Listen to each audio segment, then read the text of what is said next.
Assalamualaikum warahmatullahi wabarakatuh.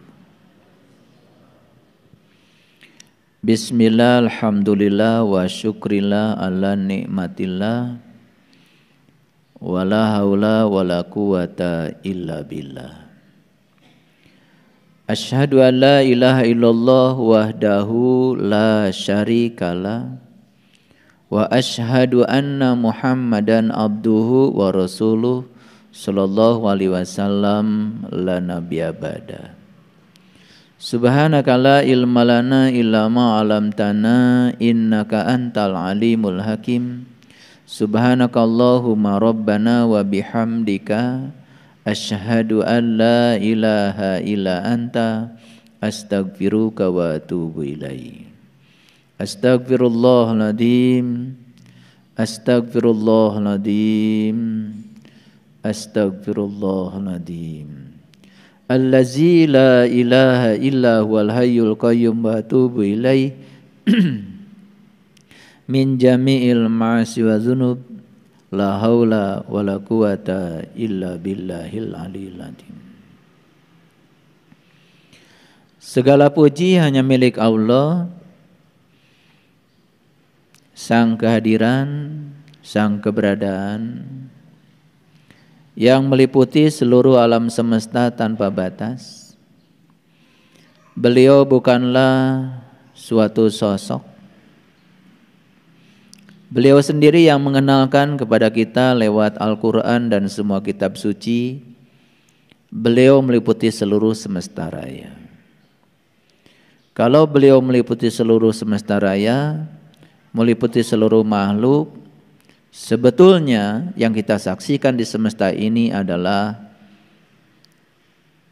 energi yang sama yang berada di dalam tubuh yang berbeda. Mari kita sadari kehadirannya saat ini. Kalau kita punya masalah saat ini, jangan katakan, "Ya Allah, aku punya masalah besar." Tapi katakan pada masalah, "Hai masalah, sesungguhnya aku punya Allah yang maha besar." Oleh karena itu mari kita puji Dia bersama-sama membaca hamdalah. Alhamdulillahi rabbil alamin. Mari kita awali kajian hari ini bersama-sama memohon ridho dan berkah Allah, seraya menyapa asmanya dengan kelembutan dan cinta, seraya membaca basmalah. Bismillahirrahmanirrahim. Apa yang permanen dalam hidup? Apa yang abadi dalam hidup? Apa yang tidak berubah dalam hidup? Mari kita sadari bahwa satu-satunya yang permanen dalam hidup, yang tidak pernah berubah dalam hidup adalah perubahan. Semua hal dalam hidup ini adalah berubah. Satu-satunya yang tidak berubah adalah perubahan. Itu yang abadi, itu yang permanen dalam hidup. Jadi kalau kita ini mencoba melawan perubahan, berarti kita sedang melawan sifat alam.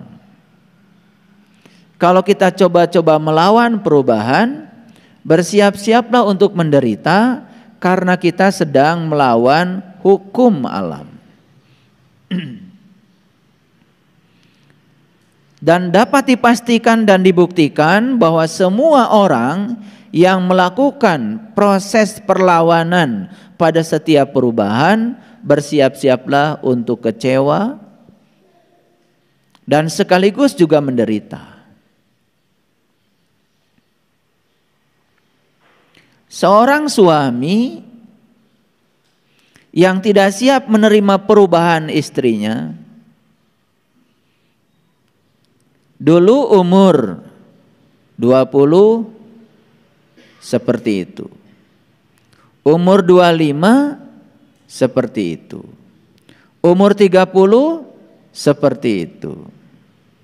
Mungkin 30 sedang cantik-cantiknya, sedang seksi-seksinya.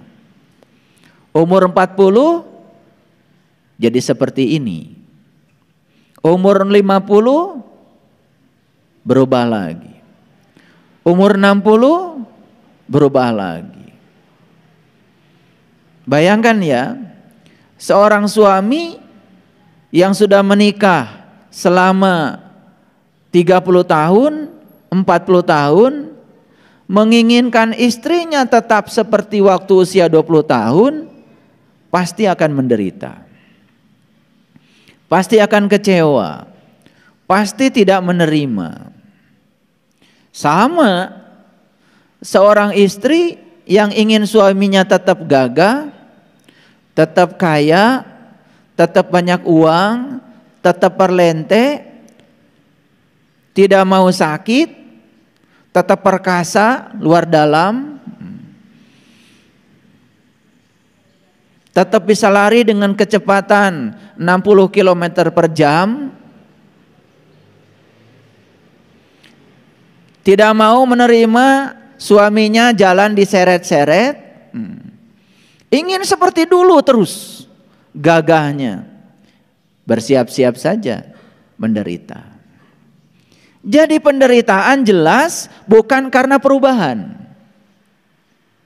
Penderitaan semua manusia berasal dari penolakan dia terhadap perubahan.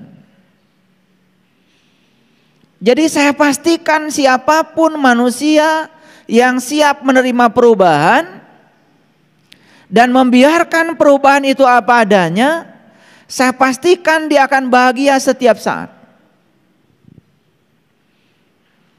Jadi sebetulnya apa bahagia itu?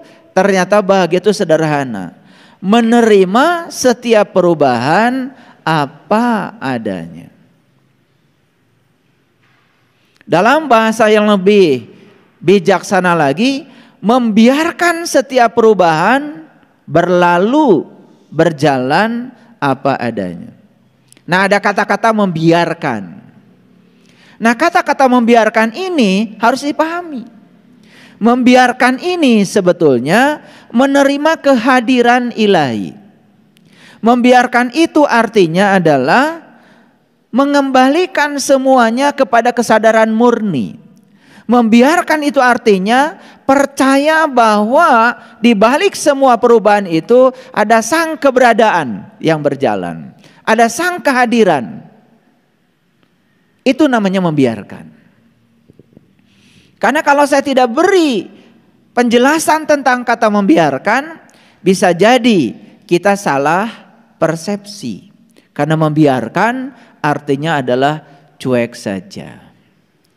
Membiarkan itu menyadari sebetulnya bahwa semua perubahan karena kehendak semesta. Semua perubahan karena sifat semesta. Semua perubahan karena hukum alam sedang berjalan. Siapapun yang ketika bercermin menghendaki dia tetap cantik seperti usia muda, tidak bisa menerima tubuhnya peot, tidak bisa menerima giginya ompong, saat bercermin pasti menderita. Lihat orang setelah bercermin. Sebelum bercermin dia biasa-biasa saja, rileks. Tapi setelah bercermin wajahnya menjadi kusut. Karena saat bercermin dia melihat kenyataan dia sehari ini dan kemudian dia menolak yang terjadi. Loh, kok pipi saya peot? Loh, kok mata saya burem? Loh, kok bibir saya sekarang gak simetri lagi? Saat kita melihat kenyataan kita dan kita menolak kenyataan yang terjadi karena kita tidak siap menerima perubahan yang terjadi pada diri kita, tidak siap bahwa diri kita dimakan usia, saat itu kita akan kehilangan kebahagiaan. Jadi apa sesungguhnya bahagia itu? Bahagia adalah menerima setiap perubahan apa adanya. Saya tidak bisa memaksa istri saya harus tetap cantik seperti dulu. Karena saya juga akan menua. Nah, menjadi tidak masuk akal ketika kita ingin orang lain tetap seperti itu, padahal kita tidak sadar diri kita hari ini pun sudah berubah. Jadi bahagia itu apa?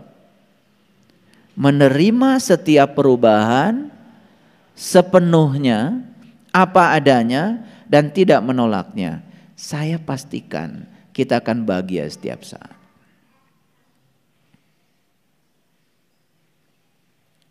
Semua pertengkaran, semua keributan sebetulnya akibat kita tidak siap menerima perubahan.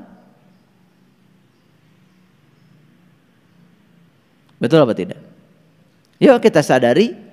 Sekali lagi, yang permanen dalam hidup adalah perubahan. Yang abadi dalam hidup adalah perubahan. Tidak ada yang berubah.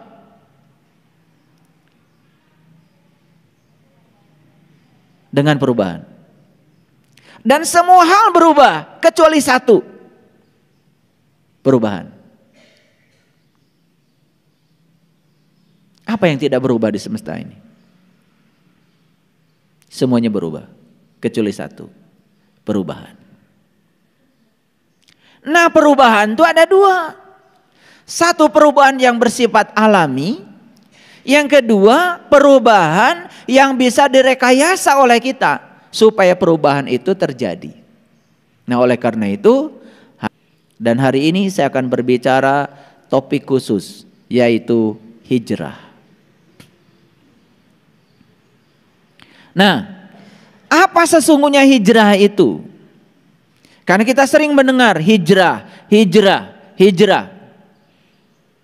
Dan hari ini kita akan perdalam, baik dari sisi bahasa maupun dari sisi fakta, sekaligus dari sisi yang lebih konstekstual dalam kekinian. Baik, kita lihat dulu dari sisi bahasa. Ternyata kata hijrah ini sebetulnya bahasa Quran. Jadi kata hijrah di Quran banyak sekali. Nanti saya akan tunjukkan ya, banyak ayat walaupun tidak semuanya. Yang jelas kata hijrah ini adalah bahasa Arab. Dari kata hajaro, yuhajiru, muhajarotan, wahijrotan. Di mana kata ini berasal dari akar kata hajaro. Yahjuru hajron, yang arti yang sebenarnya adalah satu, meninggalkan. Yang kedua, berpaling. Yang ketiga, memutus. Dan yang keempat, menahan. Silakan dicatat ya. Jadi hijrah itu arti yang sebenarnya satu adalah meninggalkan. Yang kedua adalah berpaling. Yang ketiga adalah memutus. Dan yang keempat adalah menahan. Jadi saya kasih contoh yang sederhana dulu ya. Meninggalkan kebiasaan lama yang tidak produktif, kemudian diganti dengan kebiasaan baru yang produktif, itu hijrah. Jadi meninggalkan. Yang kedua, berpaling. Ya. Kita berpaling dari kebiasaan-kebiasaan yang buruk, kemudian menuju pada kebiasaan baik, itu hijrah. Memutus juga hijrah. Menahan juga hijrah. Jadi ada 4 ya kata penting yang tersimpan dalam kata hijrah. Yang pertama meninggalkan, yang kedua berpaling, yang ketiga memutus, dan yang keempat adalah menahan. Jadi termasuk juga menahan diri dari segala ya keinginan-keinginan yang senantiasa mendorong kita untuk ya menjadikan diri ini semakin ego, itu juga termasuk pada konteks hijrah secara global. Nah, sekarang mari kita masuk ya pada tataran sejarah sedikit. Hijrah yang kita kenal dulu itu kan sebetulnya adalah perpindahan tempat, di mana Nabi Muhammad melakukan hijrah, berpindah dari satu tempat ke tempat yang lain. Titik awal hijrah beliau adalah Mekah, dan Mekah itu artinya adalah kampung sebetulnya. Dan tujuan beliau itu adalah Madinah. Madinah itu artinya adalah kota. Jadi sebetulnya yang dilakukan oleh Rasulullah di zamannya saat itu adalah migrasi sebetulnya. Migrasi dari kampung ke kota. Migrasi dari Mekah ke Madinah. Kapan itu terjadi? Itu terjadi ya dalam sejarahnya itu pada tahun 1 Hijriah. Atau terjadi bertepatan dengan tahun 622 Masehi. Kemana Nabi Muhammad itu di Madinah pergi? Nabi Muhammad di Madinah itu pergi ke satu tempat yang namanya Kuba. Dan apa yang dilakukan beliau saat hijrah dari kampung ke kota itu adalah membangun masjid. Nah, nanti kita kupas ya hakikatnya seperti apa. Jadi hijrahnya beliau dari kampung ke kota itu ternyata sesampainya di tempat hijrah yang beliau lakukan pertama kali adalah membangun masjid. Dan masjid pertama yang dibangun di Madinah adalah Masjid Kuba, bukan Masjid Nabawi. Nah, kenapa diberi nama Masjid Kuba? Dan nanti ada kaitannya, ada ayat-ayatnya yang akan saya ekstrapolasi hari ini. Kita elaborasi supaya lebih dalam pemahamannya. Baik, mundur dulu ke slide yang sebelumnya. Jadi yang dilakukan oleh Rasulullah saat itu adalah perpindahan tempat. Yaitu dari Makkah ke Madinah. Dari kampung ke kota. Ya tentu saja dalam proses hijrah itu ada sesuatu yang ingin dicapai. Nah dalam proses itu pasti ya kata hijrah yang 4 itu juga ada di dalamnya. Meninggalkan jelas. Berpaling jelas ada. Memutus jelas juga ada. Ya, menahan juga ada. Nah dalam cerita Mahabharata sebetulnya juga ada proses yang semacam ini. Dan ini dilakukan oleh rombongannya Pandawa. Nah apa yang terjadi ketika Pandawa itu hijrah? Perhatikan ya. Ini agak filosofis sedikit. Ketika Pandawa itu diusir oleh Kurawa, sebetulnya ada kebodohan, ada kecerobohan yang dilakukan oleh Kurawa.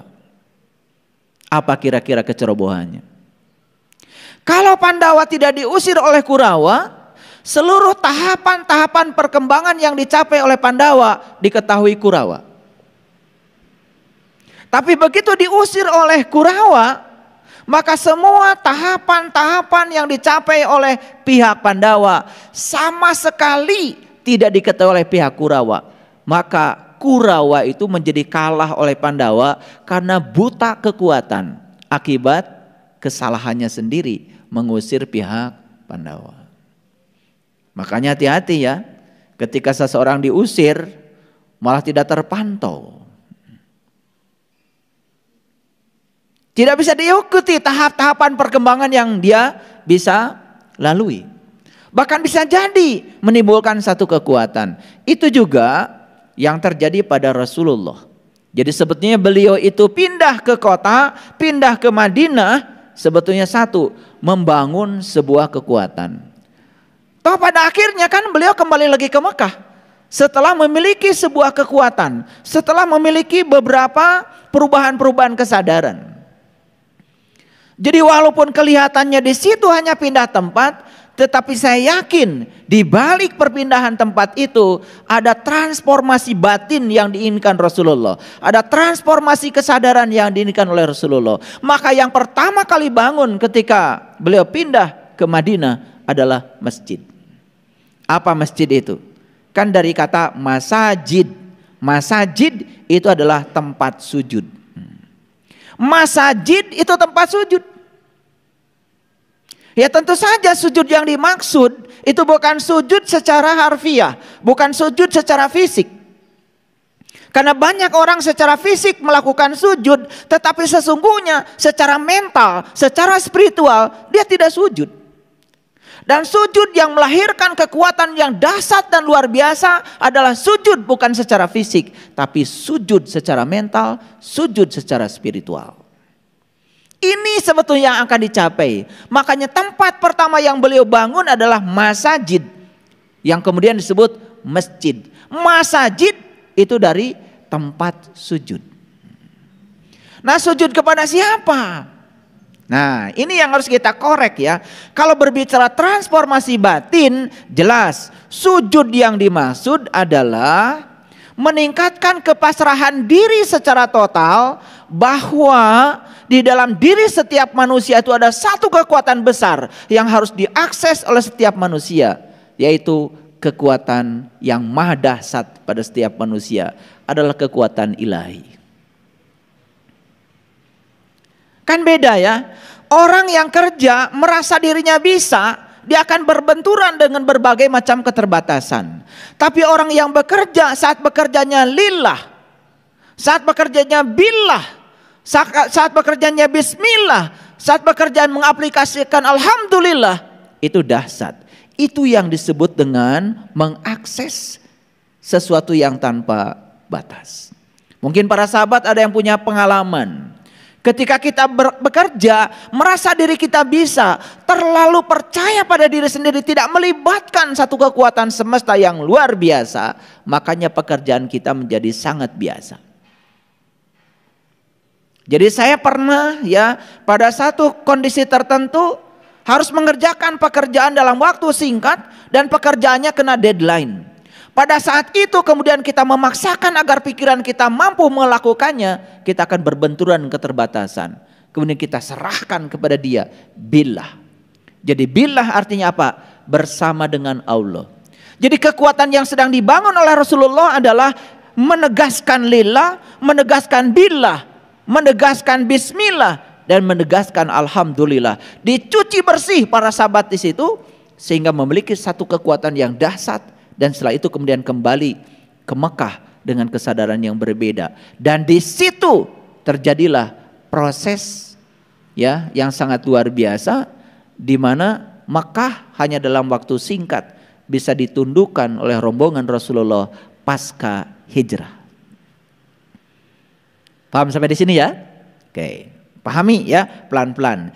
Jadi hijrah itu dari kampung menuju kota. Nah, kita lihat dalam Quran, di mana kata kampung ada, di mana ada kota ada di Quran. Mari kita buka dulu Al-Quran ya. Saya izin dulu, saya masuk dulu pada Al-Quran. Kita akan masuk dulu melihat kata kampung di Quran. Di mana kata kampung di Quran? Nah, silakan para sahabat menyaksikan ayat ini.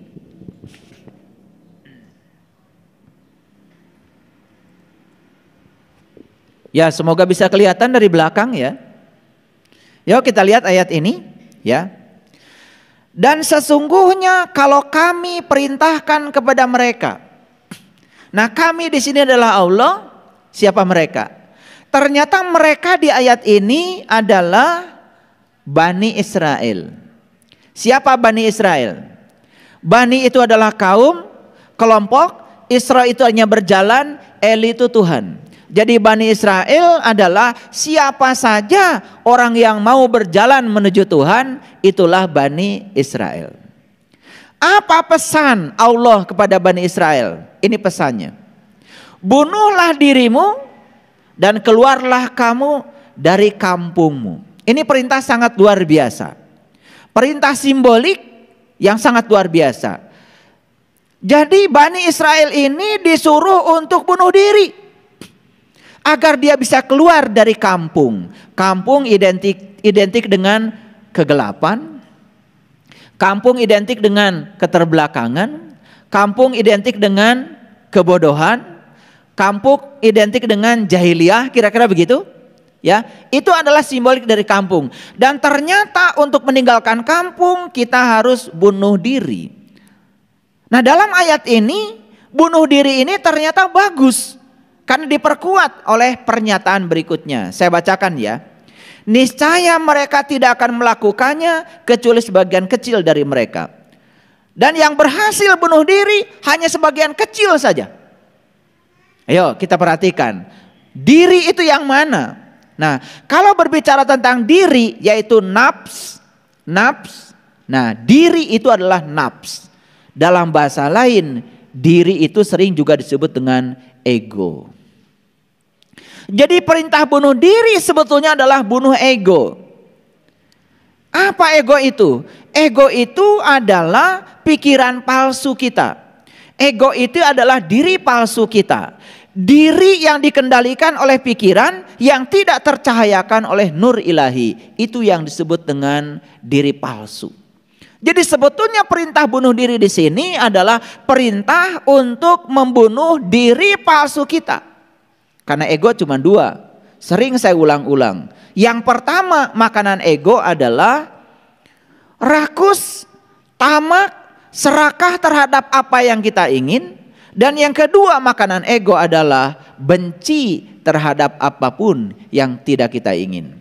Jadi kalau kita selalu rakus kepada yang kita ingin dan benci kepada yang tidak kita ingin, kita tidak bisa menerima yang kita ingin dengan yang tidak kita ingin dengan cara yang sama. Sebetulnya kita sedang membangun ego. Itu seperti yang harus dibunuh. Dan yang bisa membunuh ini, kata Quran, hanya sebagian kecil dari mereka. Mari kita lihat ayat selanjutnya. Dan sesungguhnya kalau mereka melaksanakan pelajaran yang diberikan kepada mereka, pelajaran tentang apa? Pelajaran tentang bunuh diri. Jadi Quran ini sangat luar biasa sebetulnya, mengajarkan kepada kita bagaimana untuk bisa membunuh diri, membunuh ego. Karena ini adalah titik awal hijrah. Maka kata Quran, apa katanya? Tentulah hal demikian itu lebih baik bagi mereka dan menguatkan mereka. Jadi ternyata bunuh diri ini dua hasilnya. Satu, satu lebih baik bagi mereka dan yang kedua menguatkan. Nah, makanya hijrah ini sebetulnya membangun kekuatan. Karena apa? Tidak mungkin kita bisa menyelesaikan masalah di kesadaran saat kita menciptakan masalah. Jadi hijrahnya Rasulullah dari Mekah ke Madinah, dari kampung ke kota, sebetulnya intisarinya adalah meningkatkan kesadaran untuk menyelesaikan masalah di kesadaran yang berbeda. Jadi para sahabat, bagaimana kita bisa menyelesaikan masalah kalau kesadaran kita tidak di-upgrade? Bagaimana kita bisa menyelesaikan masalah kalau kita tidak hijrah? Makanya hijrah yang saya maksud di sini titik beratnya adalah transformasi batin. Karena dalam kekinian hijrah berpindah tempat sudah tidak penting lagi. Hijrah yang dibutuhkan sekarang oleh kita adalah transformasi batin. Baik, sampai di sini bisa dimengerti? Oke. Jadi yang pertama kali harus kita tekankan adalah titik awal hijrah. Titik awal hijrah adalah kampung. Nah, untuk keluar dari kampung maka kita harus bunuh diri. Itu yang pertama dilakukan. Bunuh diri yang dimaksud adalah membunuh ego. Baik, masih ingat orang tua kita ya, kalau di Tatar Parahyangan, kalau pergi dari kampung ke kota, kan bahasanya itu adalah nyaba. Betul nggak? Bade kamana ya? Bade nyaba. Kamana? Kadaya. Makanya di Bandung ada namanya Dayeuh Kolot. Dayeuh Kolot itu bahasa artinya adalah kota tua. Di Bandung ada Dayeuh Kolot, ternyata di Jakarta juga ada kota tua. Ini kan simbolik yang sangat penting untuk kita maknai secara dalam. Nah, kota tua bahasa Qur'annya Baitul Atiq. Makanya kurban tidak sah kalau tidak dilakukan di Baitul Atiq. Jadi sebetulnya apa Baitul Atiq itu? Nah, Baitul Atiq itu sesungguhnya adalah rumah pertama yang dibangun Allah untuk manusia. Apa itu? Yaitu yang bernama qalbu. Jadi kenapa Rasulullah ketika pindah dari Mekah ke Madinah itu yang pertama dibangun itu adalah Masjid Quba? Karena Quba itu adalah masajid. Masajid adalah tempat sujud. Tempat sujud yang sebenarnya bagi manusia adalah qalbu. Itu yang disebut dengan Bakah al-Mubarakah. Inna awala baitin wudi'a linas lallati bi bakata mubarakah. Fihi ayatum bayyinah maqamu Ibrahim wa man dakhalahu kana aminan. Walillahi 'alan nas hijjul bait manistato'a ilaihi sabila.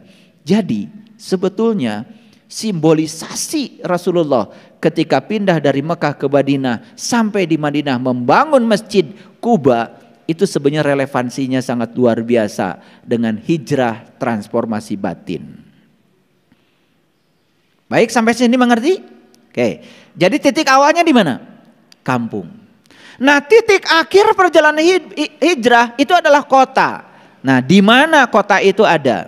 Nah, saya akan tunjukkan satu ayat dulu supaya para sahabat semua mengerti.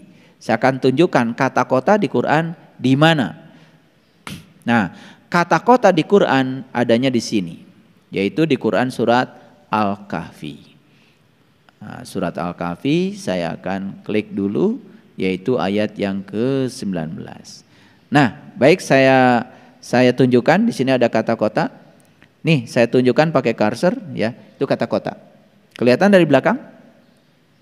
Kelihatan dari belakang? Nah, kata kota di situ. Nah, ternyata kata kota dalam Al-Qur'an yang pertama ada di Quran surat Al-Kahfi ayat yang ke-19. Nah, sehari-hari sebenarnya kita juga sering bilang kata kota, yaitu di Quran surat At-Tin.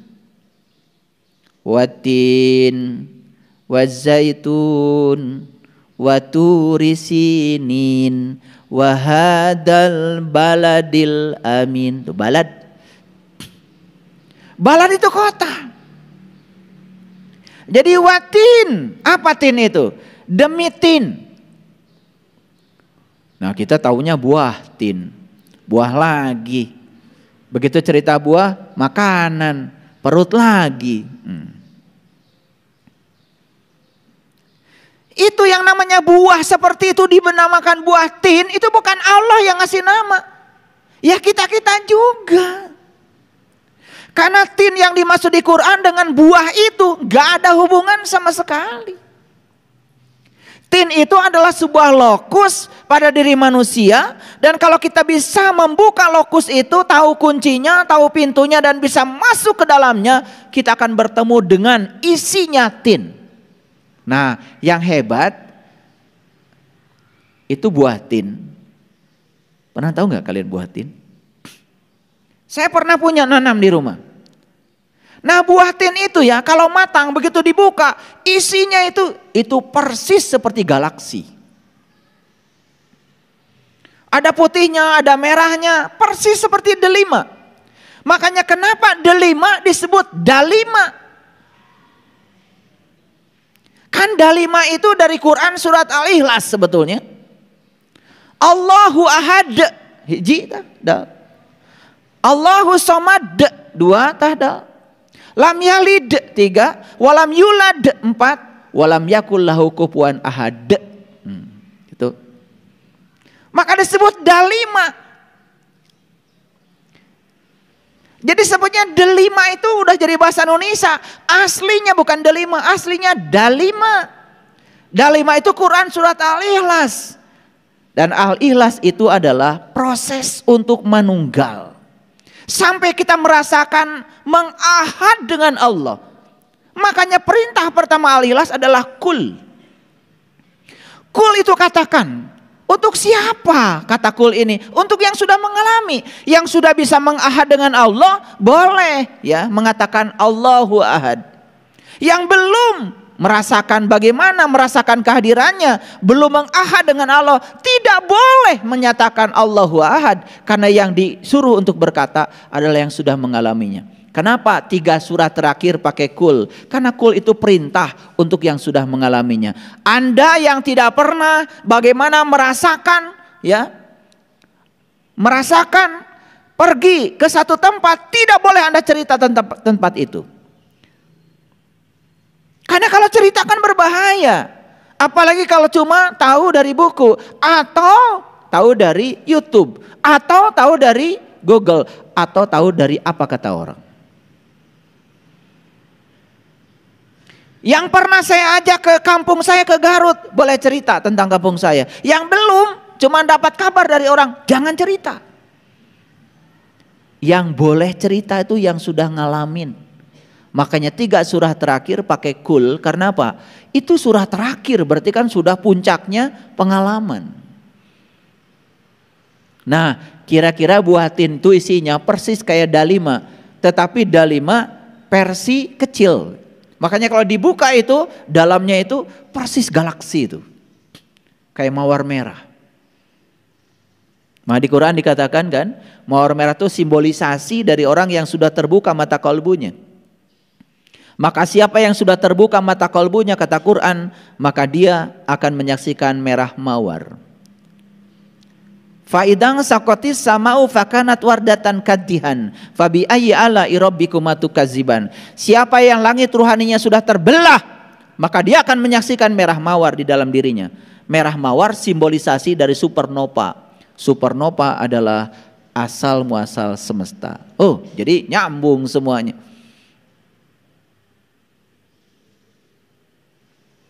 Nah, watin, wazaitun. Tin itu ternyata diletakkan di pohon zaitun.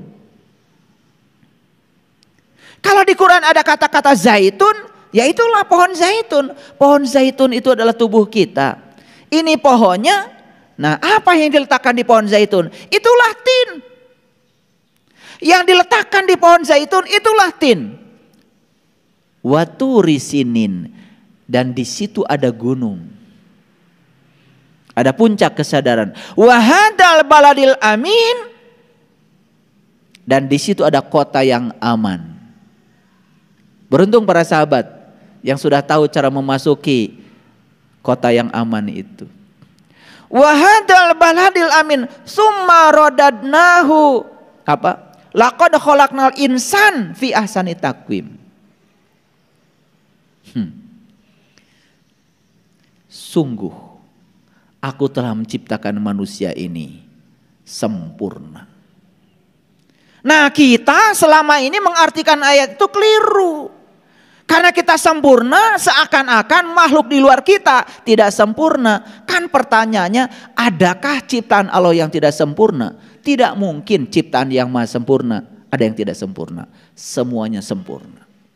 Pertanyaan bagi kita adalah, apa kesempurnaanmu sebagai manusia? Kesempurnaan manusia adalah kau sudah menemukan tin. Kesempurnaan manusia kau sudah menemukan kota di dalam tinnya. Kesempurnaan manusia adalah kalau sudah menemukan wahadal baladil amin di dalam dirinya, kota yang aman. Ayo tanya pada diri kita, sudah ketemu belum kota yang aman itu? Kalau sudah menemukan kota yang aman, Anda sempurna jadi manusia.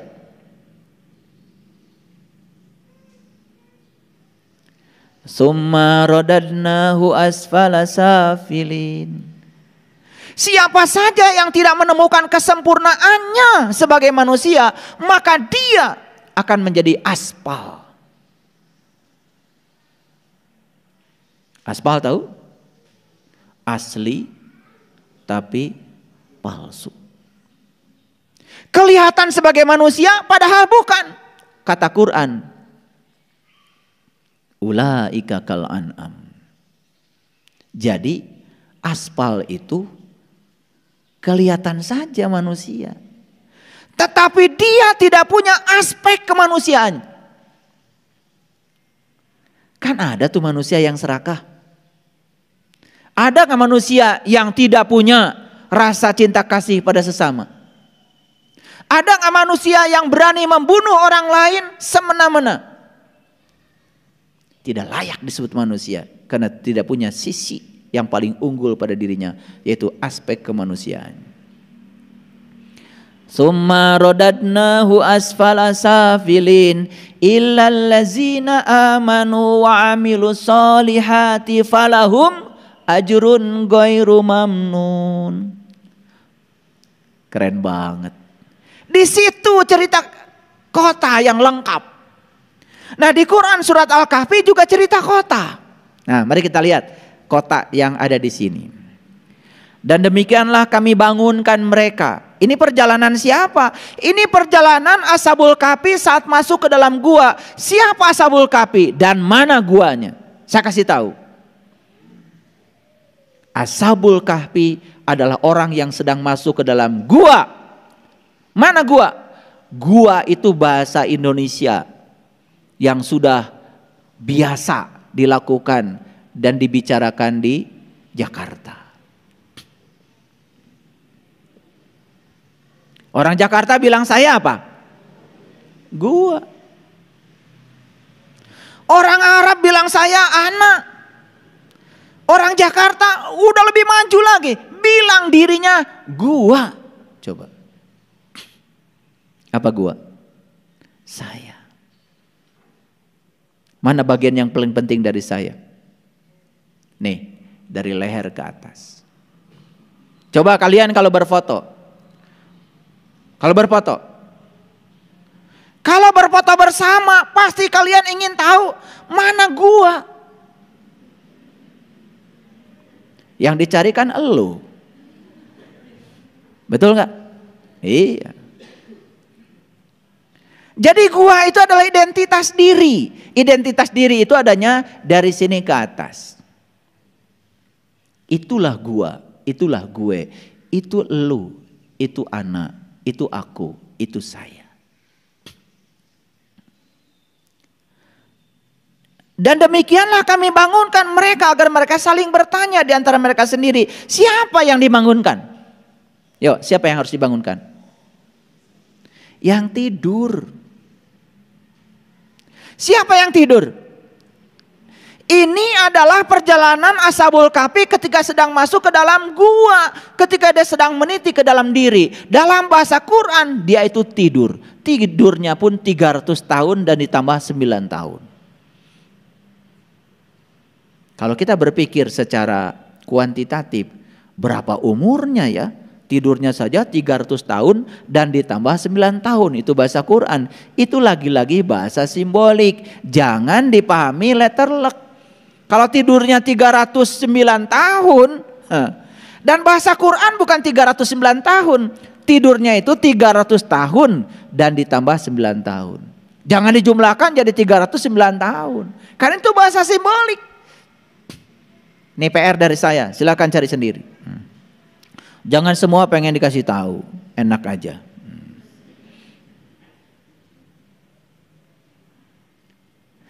Demikianlah kami bangunkan mereka agar mereka saling bertanya di antara mereka sendiri. Berkata salah seorang di antara mereka, sudah berapa lama kamu berada di sini? Mereka berkata, kita berada di sini sehari atau setengah hari. Jadi sebetulnya belajar spiritual, belajar meniti ke dalam diri, tidak perlu 10 tahun. Tidak usah mesantren 20 tahun. Dalam Quran sederhana. Sehari atau setengah hari. Gitu aja kok. Kelamaan kalian tuh belajar.